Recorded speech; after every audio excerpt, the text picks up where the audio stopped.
Hi, good evening once again, live here on Instagram with the American Artist Professional League. My name is John Bandish, doing social media for the American Artist Professional League, saying hi from sunny coastal southern Delaware, and joining us for another 5 o'clock club here on Instagram as we do every Thursday at 5 o'clock. We're going to come to you and do this and talk to you, our members, and we get to share our wonderful organization, and then you, our members, we are all gonna get together here and have these great conversations and meet one another and learn more about one another's artistic journeys and our careers and share who we are and what we're all about. So today we have fantastic artists, as just waiting for to sign in here. But Christopher Zhang, I'm not sure if I'm going to say the name correctly here, but amazing work. Can't wait to have a great conversation today. And here we are. I see. Hopefully this is working. I don't know. I'm not the greatest when it comes to technology. I'm old enough that I've got gray in my beard, even though I just hit down and up. Oh, there we are. Hey, it Hi. worked. It only took 1 or 2 clicks. Hi Hi. there. It's wonderful to talk to you and meet you, at least kind of virtually here. It's great to talk to you. How you doing today? Yeah, I'm fine. It's a little bit lower, so I try to get a little bit closer. No So, problem. yeah, Can you hear everything clear? yeah, it's kind of low, but I can hear you. Okay, fantastic. Well, again, welcome to the Thursday 5 o'clock club here on Instagram with the American Artist Professional League. Again, my name is John Bandish, and we're having an interview today. Do you want to go ahead and introduce yourself to the rest of the listening audience? Okay, you can hear me, right? Yes, Yeah. I'm loud and Oh, clear. all right, that's great.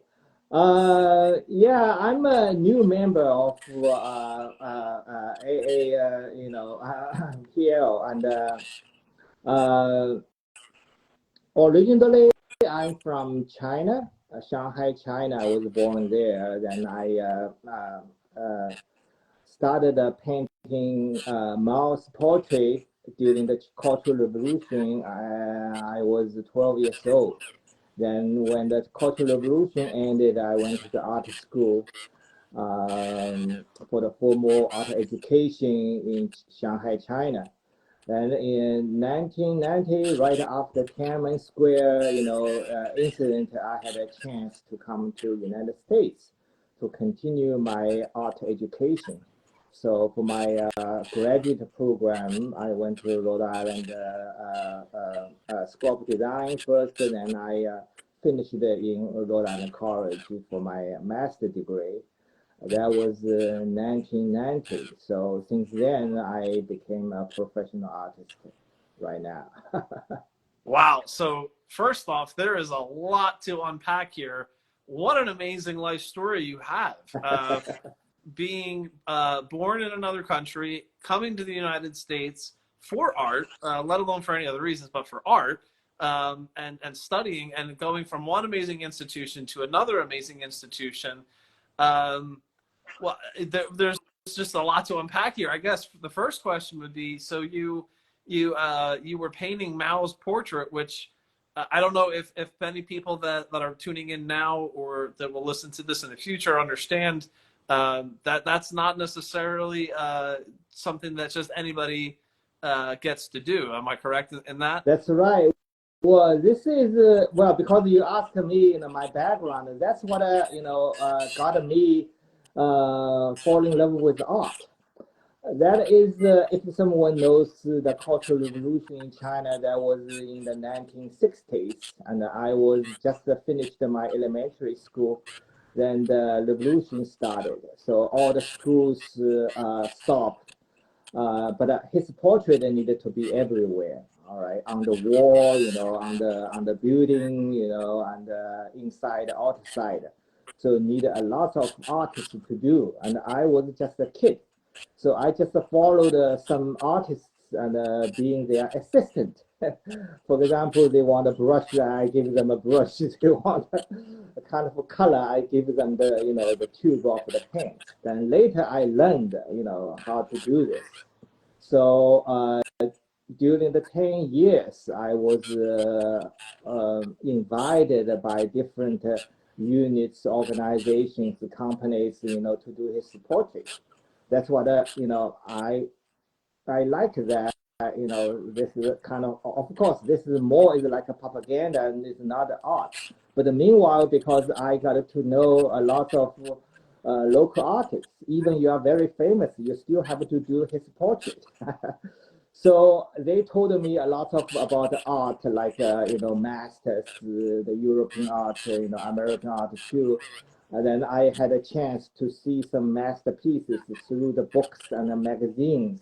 So when the Cultural Revolution ended, I decided to be an artist. So I went to the art school there.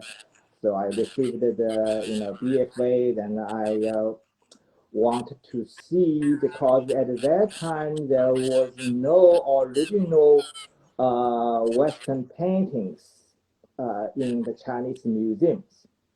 So I want to see the original, like a Rembrandt, Michelangelo, Da Vinci, Raphael, these masterpieces.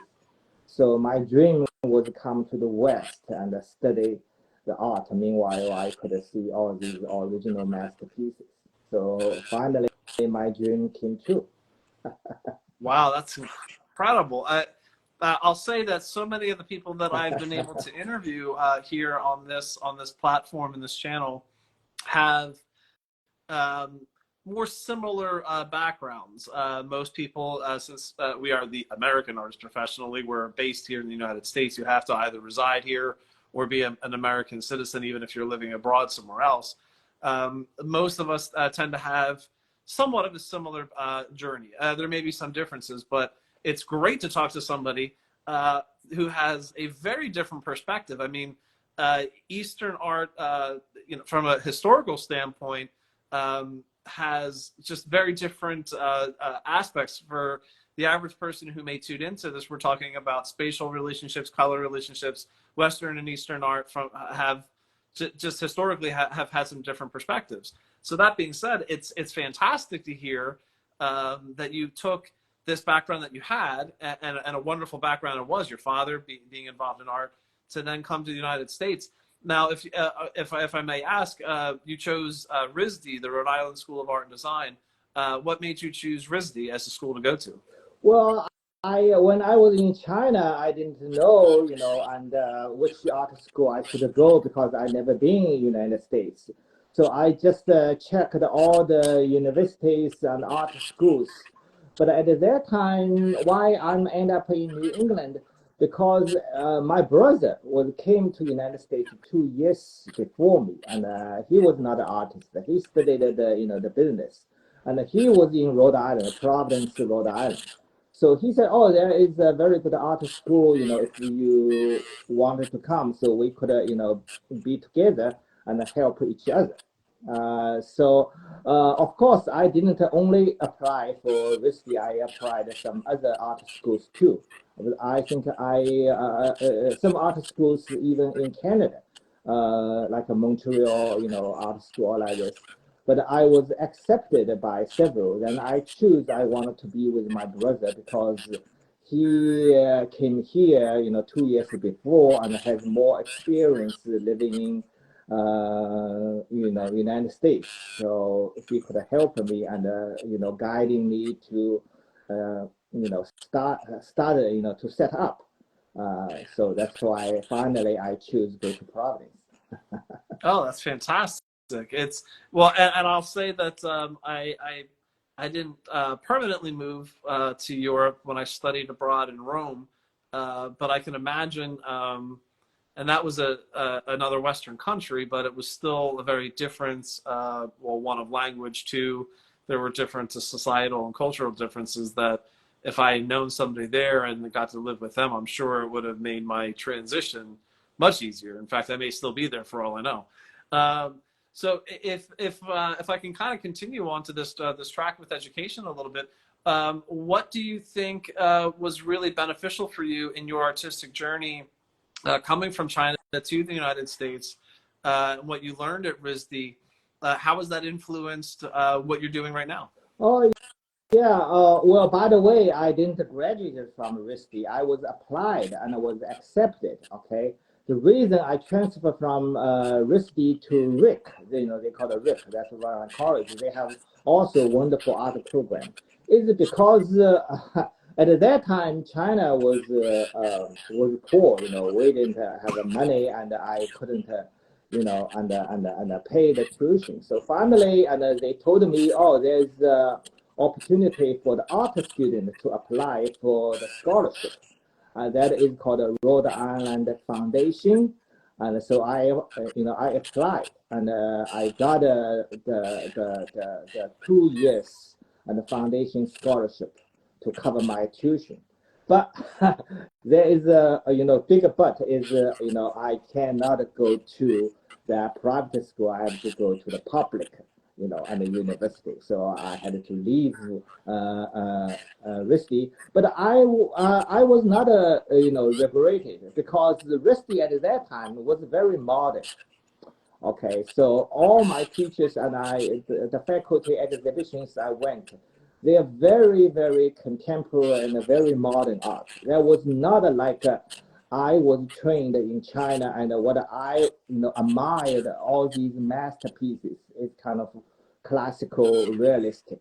Okay, so I met some wonderful professors in RIC. So I look at it, because when I came, I didn't know. I told you, when I was in China, I didn't know what kind of American art schools look like. It's not like in China. It's only like one style.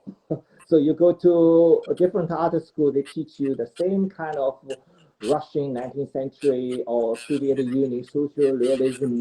Then the Chinese realism mostly is like a communism propaganda kind of style. That's what we painted in the Cultural Revolution. Okay, you painted the communist leaders, all like the Red Guards, the Red Army, manufactory works. They all have to be like a very heroic. Okay, but come here, different schools, even different teachers, they all have different styles. So you ask me, how much I got influenced. Actually, I tell you, from the beginning, I was shocked. I was confused, which one I should take, which direction I should go. So I think, from RISD to RIC, it's kind of, transaction for me from very modern art to go back to the traditional, realistic art. So yeah, that's it. That's fantastic. In that journey, is there any artist in particular, or grouping of artists, or any type of time period or movement of art that has been very influential to you? Maybe the most influential, or just is there several that you can point towards? Oh yeah, there are many actually. Because from the beginning I was like a thirsty man, okay, or like a sponge. I just want to soak everything I could see. I was very excited. I remember first trip was from Providence to Boston. I saw all, Museum of Fine Art, Gardner Museum. Finally I saw all these pieces was in my mind and in my dream, like for example, Rembrandt, Vermeer, all like this. Then American artists, of course, John Sargent, the huge paintings, the dance in Isabel Gardner Museum. Then Rembrandt paintings in. Then I went to New York, visited, Metropolitan Museum. I saw more masterpieces. I was very, very, how to say, happy and shocked, to see these original masterpieces right in front of me. So my eyes, it was like I cannot take, cannot accept. Of course, there are many, some contemporary American artists too. At that time, the magazines like American Artists, Artist magazine, I got a, very impressed to see these American realistic style artists, you know, like Mr. Silverman and David Leffel, if I pronounce their name correctly. Daniel Green, you know, they all had books and videotapes at that time. I watched all of them talking about, you know, their style and, you know, teach their students all like this, you know. So now I have been here more than 30 years. So yeah, as an artist, I never had any other job, just to focus on my art and painting. So from Providence, I lived in the South, then moved back to New England, and now I live in East Lyme, Connecticut, but it's still in New England, which is between Boston and New York. Oh, So I wow. could very easily go to these big cities and visit the museum anytime I want.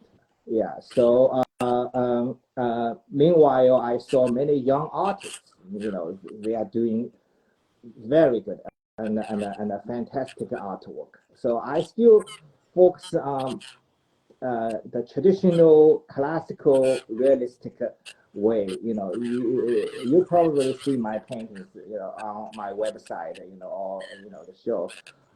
Last year was my first time to show in AAPL. The reason is because I'm the member of Sharma Gandhi. So once, yeah, because I didn't live in the city, so once I went to, I was in Big Apple, and I stopped by the Selma Gandhi Gallery. I forgot which show with AAPL was there. I thought, wow, I said, wow, this show was great. And I see all these artists, you know, painted the paintings. I liked it very much. Then later I found, oh, there's another organization, it's called American Art, the Professional League. So I tried last year enter one piece as not a non-member. It was accepted. And I win award. Then later I received the email from Alex to say, oh, we invite you to come become the member of, you know, AAPL as an elected artist. That's why I said, oh, of course, no problem. I joined. So this year, I just entered their annual show. That was a 95th annual show, I think, a member show, whatever. It was also accepted. So I look forward to show my pieces, you know, in Selma Gandhi Art Club Gallery. I'm looking forward to seeing it. When we went through into the jury submission, I recognized your work, and I knew right away. I was like, oh, this is going to be fantastic. I can't wait to see it in person. Yeah, I'm It's a fantastic figure show. painter. That's what I was educated, or okay, I was trained. So I do landscape, but I do less, only very few still life. So mostly I do portraits, but multi figures. So you can see my pieces this time, and the last year is like a portrait, you know, figures. I focus on especially like in New England. New York City, it's a melt pot. You see all kind of different people from all over the world. I was fascinated, you know, walking the street to see the pictures, taking pictures and see people. So I want to paint these people. Another subject matter for me is from China. I painted the Chinese minority nationalities, which is like a Tibetans, Mongolia. And if you went on my website, you will see one subject matter is I still do this kind of things. Then behind me, you can see I do another subject matter is the dances. So from the ballerinas goes to different kind of dances, Chinese, you know, folk dances, then the Western dances too. So mostly I'm a figure painter. Oh, it's fantastic. No, I love that. I personally incorporate the figure into at least a component of my work as well. So I think that anybody that can pull off a figurative painting well, much like yourself, it's a true showcase of talents and skill at play, and it's a great thing. And I'm again looking forward to seeing your work. I'm going to plug the show real quick, and that this year is the Salmagundi Club once again. The American Artist Professional League is going to be there. I don't have the dates written down in front of me, so I don't want to say the wrong dates and get myself in trouble for that. But the Great National Exhibition is a great opportunity. And just I'm talking with you right here, again, for any artists that are out there listening to this now, hello to everybody there. And anybody that may be watching this later on, this is a great example of submit. You never know what can happen. Just put yourself out there, do the best work that you can, and just put yourself out there and try. Do you have any kind of advice that you would give to a younger artist who is just starting out and they're interested in realist art? Because we all know that right now realism isn't let's say wholly taught in the art school world. It's not taught, but it's not as predominant as you referenced. So many schools like RISD are much more, or tend to be much more modern oriented. They're not always teaching some of these techniques. What advice would you give to a younger artist that's interested in this type of work? Okay, yeah, that's a very good question, and I don't know if I can give some good advice to the young artists, but I feel, since I've been in United States more than 30 years now, when I came in the 90s, okay, the early 90s, I came in 1990. Then in the 90s, I came here. I still see many abstract modern art in the galleries, especially like in New York.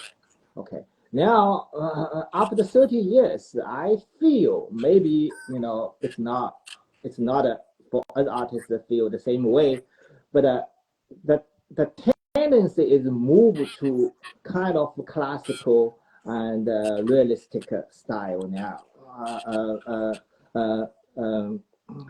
AAPL is one of the organizations. For example, OPA, I'm the OPA master, the Oil Painters of America, then oil and acrylic, organization. They sell Magandhi too. The place I live in the Lime area, there's a Lime Art Association, Mystic Art Association. They all attended to go to more classical, traditional, this kind of style. So for the young artists, you want to go to that way, okay? But I think that the foundation, which is very important, especially if you want to do portrait and figurative subject matters, even multi-figures composition. So you need to study these masterpieces first. Okay, then you really need your drawing foundation. Okay, then of course you need a lot of practice, plein air, paint the life models in the studio. I remember when I came, I was painting like 15 hours a day. Besides eat and sleep, I always in front of my easel. Then you can study from the masters. Then of course you can have your own style. So I know for Americans, because the education from their elementary school, high school, middle school, high school, and college is always encourage the young students to create. Okay, create. I understand. Create is very important. Art is about creation, and you created something. But don't forget, how you create is based on the foundation you have. Just like you look at the Empire State Building, the World Trade Center, they can go 100 stories just because they have a very deep foundation. So I think if you're young, you have plenty of time, to create your art. So spend a little bit, a few years to build your foundation and study hard. Practice hard, I feel, yeah. Because when I came to United States, I was already 35, 36. Because I feel like I wasted most of my young time in China doing mouse portraits. But now these young artists, you have a wonderful time. Especially this is a wonderful country. It's free. You can do whatever you want. Nobody will tell you you cannot do this. You cannot do that. Okay, so you study, you have the solid foundation, then you can build whatever you want. That's I don't know That's if perfect advice. if you agree with me or not. Yes, no, I say the same thing to my students. You know, if the foundation is drawing, you have to be able to draw, and then from there you can choose to draw whatever you want to draw. Yeah. Yeah, also the But to colors be too. Yeah, critical of yourself, but in a good way. You challenge yourself to look at something and say, is that right? Is that true? Is that you know how it's supposed to be? You know, are my proportions correct? Is my perspective correct? You know, to challenge yourself and to really hone in on those little details, because the little details truly make a big difference, right? yes, yes, I agree. But you know, don't make me wrong. I feel very positive because when I join these big organizations, they have their annual exhibitions. You know, all that. I found more and more young artists. Okay, some of them even only 20. You know, late 30. You know, all like this. The 40 is like a very sophisticated already. I found more and more young artists. They are very talented, and they take the realistic way, you know, to create their art. So I think we don't have to worry about, you know, our future generations. They will go to the different, you know. I think there are enough young artists that choose to do the classical, traditional, and the realistic way, you know, to create their art. Oh, I would totally agree. You know, historically in the West, they say one decade is reactionary to another, and then one century is reactionary to the other. And if you Yeah. look, the 20th century was filled with, for the most part, you know, this exploration of modern art, really up until, you know, you can talk about process art in the 80s with Linda Bengalis. And then all of a sudden now, you know, in the 2000s, you're starting to see, I was seeing more plein air work, and now you're starting to see the trending towards people looking at this. I have a theory, and it's really truly because it's a bit of a lost knowledge, not entirely, of course, but I think people see this and they think, was that done by a computer? You know, was that done with AI technology now is something that is out there. And when they see that something was done with a brush in the human hand, it's almost the sort of magical, like, how did you do that? You know, and to that end, I think there's always going to be a wonderment of classical realist art. There will always be an appreciation for it. So I think the trend is coming. Now that may just be wishful thinking as well too, but I believe that. So Yeah, yeah, wonderful. so this is great. This is a fantastic conversation. I'm going to kind of change things up a little bit here. I like to ask some fun questions to people because, in Sure. truth, I think you know, art should be fun as well as much as anything else. And one of the questions that I like to talk to people and ask over a cup of coffee or out to dinner is, if you could own one piece of art from anywhere in art history, what would that one piece be? Okay. Oh well, I have so many other pieces I want to. I wish I could have them, you know. But well, I think I would like to have one of Rembrandt's self-portrait. Ooh, that's good. That's a great choice. Oh, He is, okay. he is. Well, let me explain a little bit because he is my, I would say, favorite portrait artist. Even I was in China. Even during the Cultural Revolution, when I when I was painting mass portraits, because the kind of first Western art I saw was Rembrandt's portrait with a very dark background and one figure, okay, one face, and with this kind of unique expression in such a wonderful light, okay, dark and light.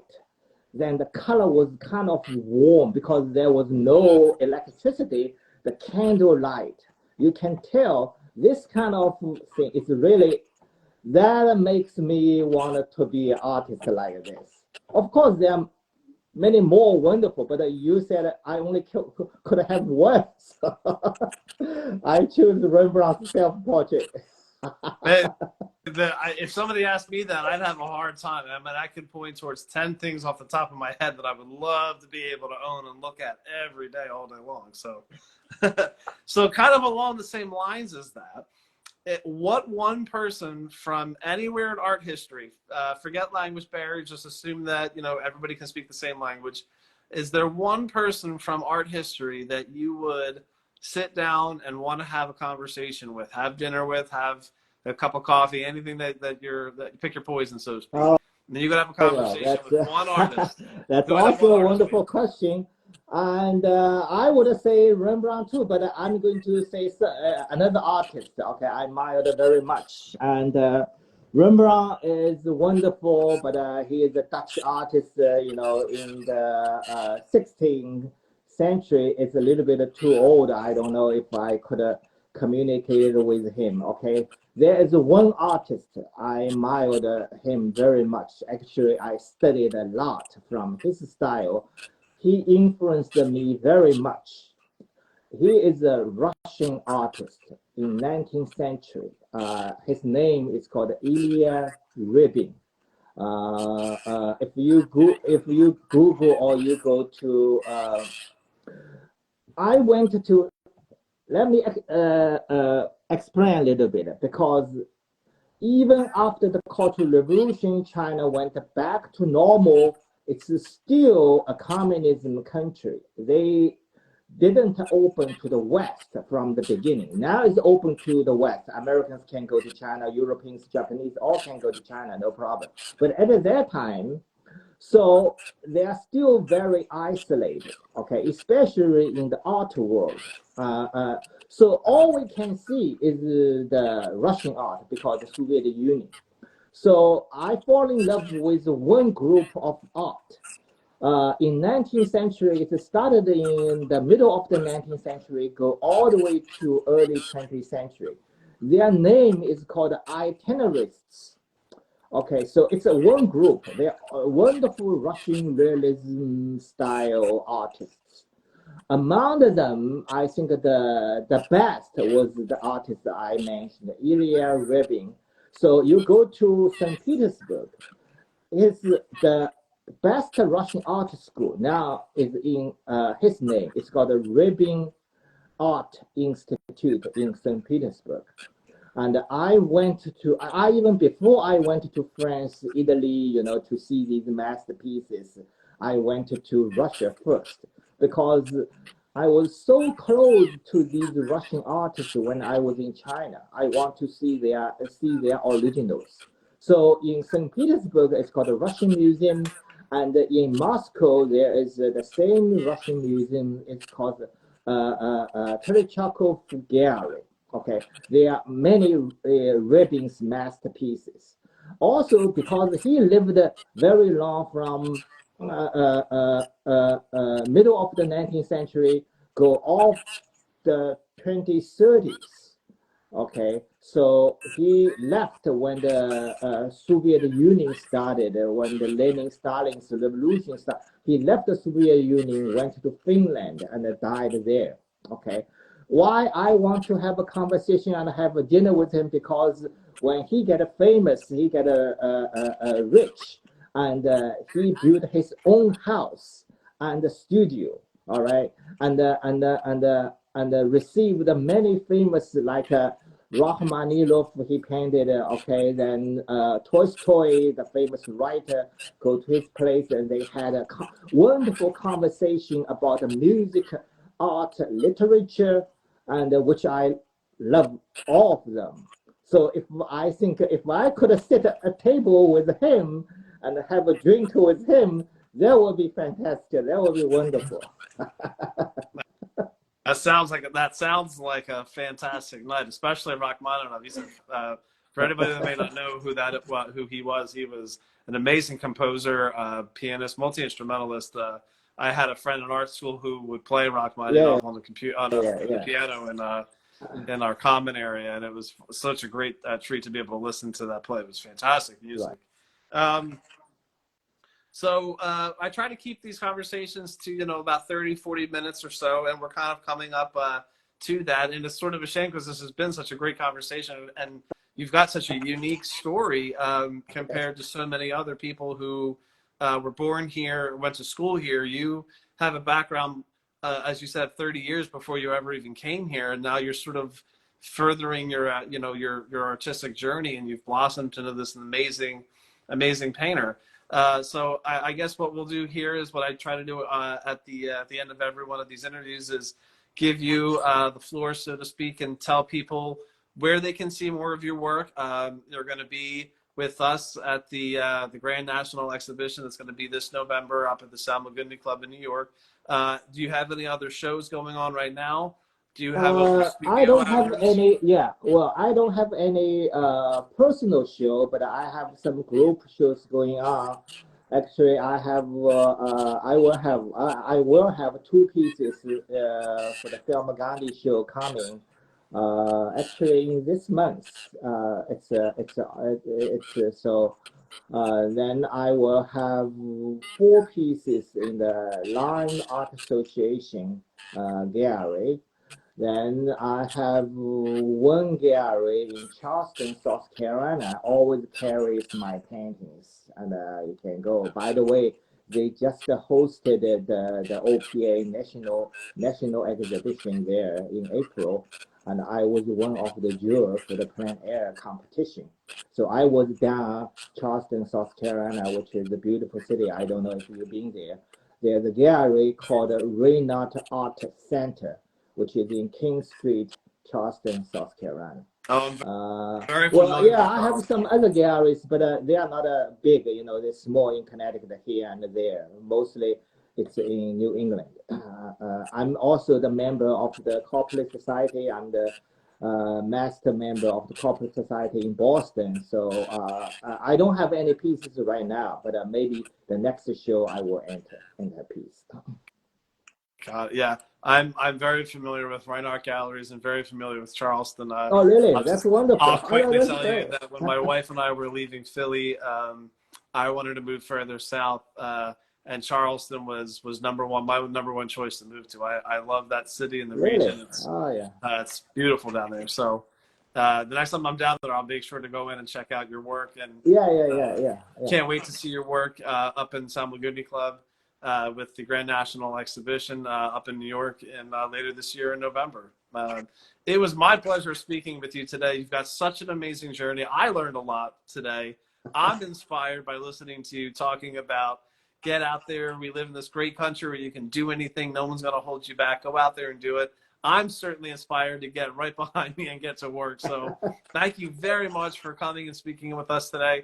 And again, I'll just quickly say, to all the membership out there, if you are interested in partaking in this Thursday 5 o'clock interview, head to aaplinc.org. The links are right in our description and in the bio, and you can sign up too. And this will be up on our Instagram page. Eventually, I'm going to try to figure out how to do YouTube and stuff and transfer all these things to those platforms so people can see these across multiple platforms. This is on our Facebook page as well. And again, thank you very much for taking the time and speaking with us today. Thank you very much for having me. That was fun. I really enjoyed it. Thank you. As well. Have a great night now. Bye, everybody. Thank you. You too. Bye.